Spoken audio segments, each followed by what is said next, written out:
actual need for children to be taught by a fully qualified professional. In July 2012, buried in a press release on Olympic opening ceremony day, the Department of Education made an announcement that a minor change to academies' contracts had been made. This minor change was the need for a teacher in an academy to have QTS was no longer required, and thus any Tom, Dick or Michael can teach classes in these schools. Professor Chris Husbands, Director of the Institute of Education and Professor of Education, states that the evidence from around the world shows us that the most important factor in determining the effectiveness of a school system is the quality of its teachers. He goes on to say that the most successful countries from the Far East to Scandinavia are those where teaching has the highest status as a profession. However, neither of these quotes are written by the professor, they are only highlighted on his blog.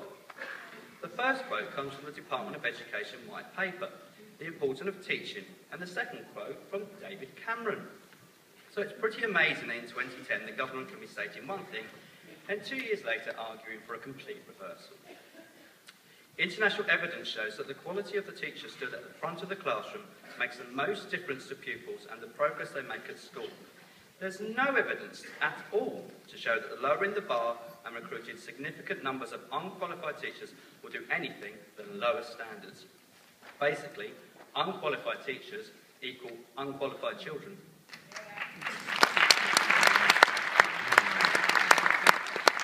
And worryingly, 10% of all teachers now in free schools are already unqualified. And as we heard from Richard Huey in the National Curriculum debate, the new Pimlico Primary Academy has appointed a head teacher who is now only receiving basic teacher training.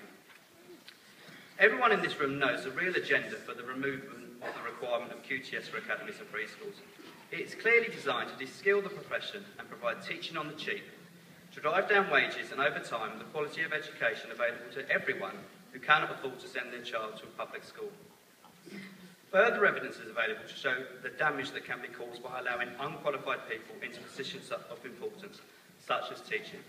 We only have to look at the Treasury to see an effect an unqualified Chancellor is having.